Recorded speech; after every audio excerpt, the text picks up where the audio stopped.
Salut, supporters de l'OM. Une grande nouvelle vient d'exploser. Frank McCourt a décidé de freiner et d'interrompre l'euphorie qui dominait la fenêtre des transferts du club. Si tu n'es pas encore abonné à la chaîne, fais-le maintenant et laisse ton like, car je vous apporterai toutes les nouvelles en exclusivité. Après un début d'été marqué par de grands investissements, avec un total de 85 millions d'euros dépensés pour des renforts tels que Greenwood, Wai, Koné, Mété, Rouli, Cornelius et Delange, ainsi que les options d'achat imminentes de Brassier, Oiger et possiblement Carboni, McCourt a décidé qu'il était temps de s'arrêter. Le message est clair, avant de nouveaux investissements, il faut équilibrer les comptes.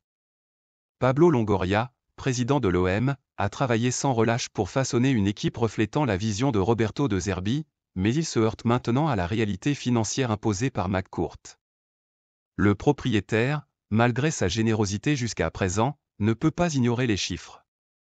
La réalité est qu'aujourd'hui, nous n'avons pas beaucoup d'argent, si nous en avons, a révélé un dirigeant de l'OM au journal La Provence, soulignant la nécessité d'agir avec intelligence et créativité dans les prochaines négociations. Le club va donc se concentrer sur la vente de joueurs qui ne font pas partie des plans de Zerbi, comme Bamba, Gigot et Verretou, qui s'entraînent actuellement avec les réserves. Les départs récents de Ndiaye, Vitinha, Sarr, Klose et Aubameyang ont déjà été un pas dans cette direction, mais il reste encore beaucoup à faire pour que l'OM puisse respirer financièrement et, qui sait, revenir sur le marché des transferts avec plus de sécurité. Cette décision de McCourt, qui semble brusque, est en réalité un mouvement stratégique. Le propriétaire comprend que le succès de l'OM ne réside pas seulement dans les dépenses, mais dans la manière de bien dépenser.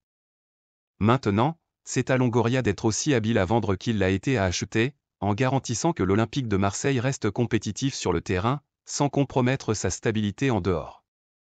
Reste à savoir comment cette stratégie sera accueillie par les supporters et quels seront les prochains pas de l'OM cette saison. Avec des finances serrées, le club devra trouver de nouvelles façons de renforcer l'équipe et de garder vivant le rêve de titre. Qu'en penses-tu, supporter ? Crois-tu que cette stratégie de McCourt est la bonne voie à suivre ? Commente ci-dessous et partage ton avis.